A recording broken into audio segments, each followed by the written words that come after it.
Hello guys, currently I'm at Sripuram, Chennai, Tamil Nadu. ఫ్రెండ్తో ట్రిప్కి వచ్చా. ఇప్పుడే దేవుడి దర్శనం కంప్లీట్ అయింది, అమ్మవారిది. పార్కింగ్ ఏరియాలో నాతో వచ్చిన వాళ్ళు, మాలాగా ట్రిప్కి వచ్చిన వాళ్ళు, బస్సు డ్రైవర్స్, క్లీనర్స్, వంట వాళ్ళు, ప్యాసింజర్స్ అందరూ ప్రశాంతంగా పడుకున్నారు. వీళ్ళందరిని చూస్తుంటే నాకు ఎంత హ్యాపీ అనిపిస్తుందంటే, the reason is most of the people who came here are above 60, and among them most of the people are women. ఎందుకంటే 365 రోజులు ఉదయం లేవంగానే ఇల్లు గుమ్మాలు తుడిచి పూజలు చేసుకొని పిల్లల క్యారేజీలు కట్టి పొలానికి వెళ్ళి పొలంలో పశువులు చూసుకొని ఇంటికి వచ్చి ఇంటి సమస్యలతో సతమతం అయ్యే వాళ్ళందరూ కూడా ఒక చిన్న పాజ్ ఇచ్చి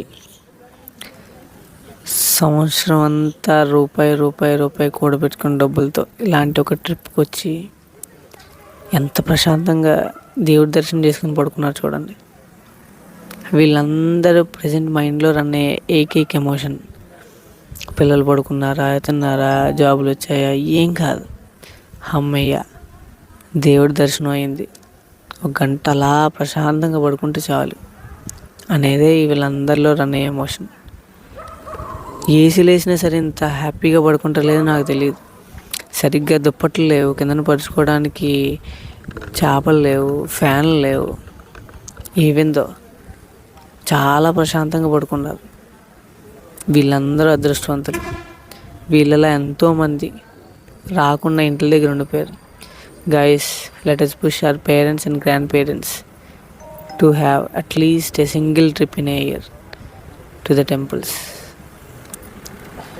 ఎందుకంటే ఇలాగ సంవత్సరానికి ఒక్కసారి, 2-3 సంవత్సరాలకు ఒకసారి కూడా ట్రిప్కి రాకపోతే ఇంతకన్నా వాళ్ళు ఏం చూస్తారు లైఫ్లో. ఈరోజు ఈ ట్రిప్కి వచ్చి ఎన్నో విషయాలు తెలుసుకుంటున్నాను వీళ్ళతో.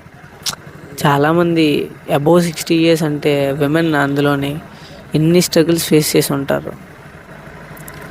సో ఆ జర్నీ మొత్తం మీరు నా వీడియోస్లో చూడబోతున్నారు. స్టే ట్యూన్ టు వాక్స్ మళ్ళా. బాయ్.